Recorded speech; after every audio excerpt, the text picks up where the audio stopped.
Baiklah, sebelum kita praktek pemrograman Pascal, Ibu akan menjelaskan sedikit tentang pemrograman atau bahasa pemrograman Pascal yang kita gunakan untuk mengimplementasikan struktur atau algoritma yang telah kita pelajari selama ini, baik itu struktur algoritma berurutan, percabangan, maupun perulangan.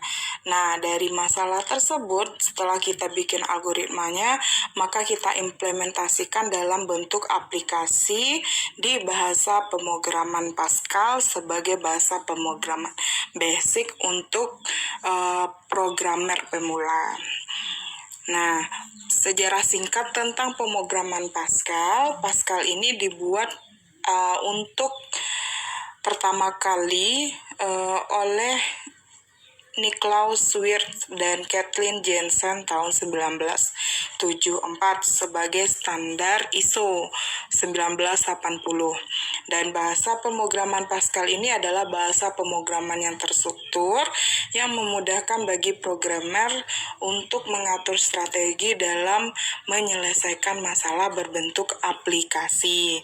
Nah, kemudian oleh Badan atau Lembaga American National Standard Institute dan ANSI, kemudian Institute of Electrical and Electronic Engineer atau IEA, itu sebagai bahasa pemrograman ini standar dalam bentuk American National Standard untuk bahasa pemrograman Pascal tahun 1983. Kemudian tahun 1983, Borland Internasional itu memunculkan Turbo Pascal sebagai pengembangan dari bahasa pemrograman sebelumnya yang merupakan sebuah compiler Pascal yang digunakan untuk sistem IBM pada PC yang berbasis sistem operasi DOS.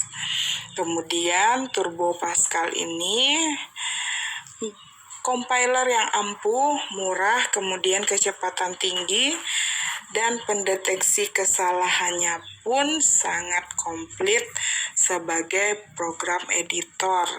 Nah, Borland Internasional ini memunculkan Pascal dalam bentuk Turbo Pascal versi 7.1, dan itu adalah bahasa pemrograman Pascal yang sudah lama dan tidak ada berbasis Integrated Development Editor ya. Nah, yang kita pakai di sini adalah Pascal NIDE yang support dengan smartphone Android yang nanti sudah berbasis IDE, yang mana dengan bahasa pemrograman tersebut akan memudahkan kita untuk membuat sintaks dengan editor yang otomatis.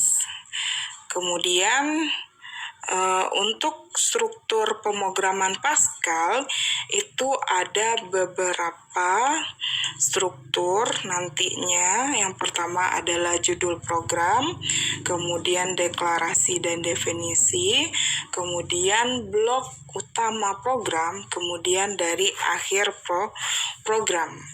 Dan itu sesuai dengan pembuatan algoritma, di mana kita harus memulai dari start, kemudian masuk ke definisi atau inisialisasi dari variabel-variabel yang akan kita buat untuk aplikasi.